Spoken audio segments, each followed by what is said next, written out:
Let's talk about the furry comic Mr. Tiger's Snacks. Posted on Webtoons and hailing from the country of Korea, this comic follows... gosh, I can't even begin to pronounce that. Mr. Tiger. Let's just go with that.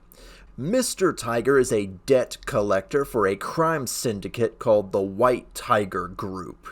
He was hired as the muscle to intimidate people that aren't paying up because he's a gigantic tiger with scars and fangs. He doesn't do any fighting or actually harm anyone, though. He's just there to be the face man. His boss, however, is not impressed with this because he didn't hire him to be an actor. He hired him to rough people up and collect their money. I mean, I personally wouldn't argue with details. No one's accusing him of being a fraud. Even his coworkers seem to love him as their victims piss themselves in terror at his mere presence. But Mr. Tiger doesn't enjoy his work. He wants to get out of the White Tiger Group and find a gentler work and gentler life. Sure, he's big and scary, but on the inside he's a very kind man with a soft heart. One day, as he's preparing to quit and perfectly willing to lose a finger, as is the payment for leaving the mob, his boss beats him to it and fires him. Like I said, he doesn't want an actor, he wants someone that will physically assault people for not paying up when they're supposed to. Gang life, I guess. And so, Mr. Tiger is thrown out with a pitiful severance check and goes to try and get a new job at a cat cafe. And he fails because he is too scary. Then he tries to get a job at a bakery, a grocery store, lots of places. Too scary, too big, too covered with scars.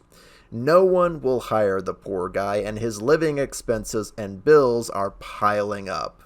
Later, he comes across an old lady who is ready to retire from her carp bread stand that she runs in a local neighborhood.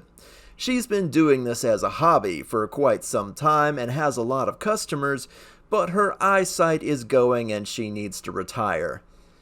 That's probably why she doesn't freak out when Mr. Tiger approaches her, asking after the stand itself. She leaves, he takes over the stand, and here we are at last at the comic's premise. Mr. Tiger opens a carp bread stand. Now, what is carp bread? That's not exactly a Western food. Best I can tell, carp bread is a bread snack with a hollow inside, and you can put pretty much whatever you want in there. Pizza filling, mint chocolate, bean paste, whatever. They're served hot and they're shaped like fish. I don't think they're meant to be good for you, so maybe they're just the rough equivalent of like a Hot Pocket or something, but you don't hate yourself immediately after you eat it. The fish theme is very cute too. Anyway, unfortunately, Mr. Tiger still has the same problem. He's still a big, scary tiger man that no one wants to go near. He just happens to have a carp bread stand now. So, pop quiz, everybody. If you live in an area where discrimination based on looks rules the social landscape, who do you think will support you first if you're different from everybody else? Okay, got your answer locked in? Someone that hasn't been taught to think that way yet. Small children. Mr. Tiger's first customers are elementary school kids and middle school kids. They try his food, advise him to start a social media presence, and begin the very slow word of mouth that he might look scary, but he's not such a bad guy.